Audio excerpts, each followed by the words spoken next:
ये बात हमें जहन नशीन कर लेनी चाहिए कि यहूद और नसारा और हिंदू ये आपके न्यूक्लियर वेपन को आपसे छीनना चाहते हैं। वो छीन नहीं सकते। और ये बात मुझे बहुत पहले की बात है कि जब एक डिप्लोमेट मेरे पास आया और उसने जब ये बात की और मैं उससे थोड़ा सा जिद कर रहा था कि तुम हमारे प्रोग्राम के खिलाफ हो लेकिन इंडिया के प्रोग्राम के खिलाफ नहीं हो, तो उसने कहा कि भाई हमें तुमसे थ्रेट है, उनसे थ्रेट नहीं है। तो मैंने कहा तुम हमारा प्रोग्राम कैसे छीन सकते हो हमसे? कह रहे हम छीनेंगे थोड़ी, तुम खुद दोगे। खुदा की कसम उसकी वर्डिंग थी। मैंने कहा तुम कैसे? तो कहने लगा कि जब तुम्हारी कौम भूखी मरेगी और वो रोटी को तरसेगी और जब वो कहेगी कि हमें रोटी चाहिए, बम नहीं चाहिए, तो ये बम खुद तुम हमारे हवाले करो। लंबी प्लानिंग करते हैं।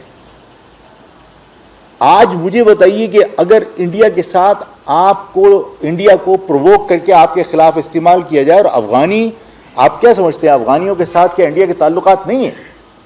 और इंडिया छोड़ क्या अमेरिका के ताल्लुकात नहीं है? अमेरिका उनसे एक एग्रीमेंट के तहत सारी फौज को सेफली एग्जिट करवा के लेके गया या नहीं गया?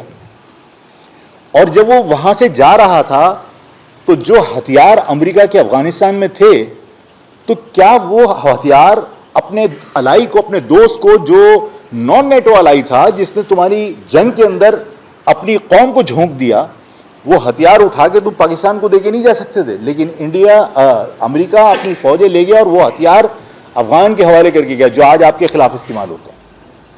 इसका मकसद है अमेरिका ने आपके साथ उस वक्त भी चीट की थी। अब अफगानियों के साथ उसके ताल्लुकात हैं, इंडिया के साथ उसके ताल्लुकात हैं, F-35 उसको दे रहा है। इन हालात के अंदर खुदा न करे आपके साथ अगर कोई हाथ हो जाता है, तो पाकिस्तान की क्या मईशत इस काबिल है कि वो कोई लंबी इनिंग खेल सके? और खुदा न खास्ता मुआशी तौर पर आप किसी मुसीबत में आ गए, तो आप तो प्याज से रोटी खाने वाले लोग नहीं हैं।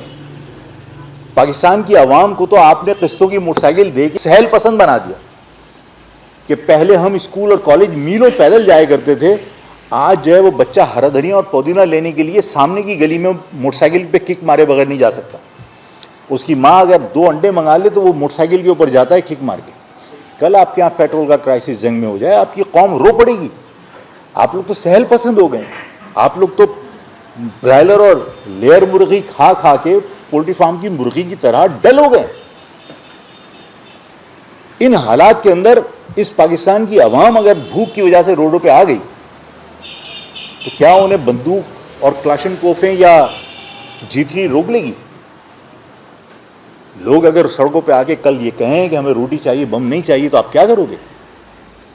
हमें इन हालात के अंदर बजाय इसके कि हर एक को गद्दार कहकर अपने से दूर किया जाए, हमें लोगों के अंदर सेंस ऑफ पार्टिसिपेशन पैदा करनी चाहिए।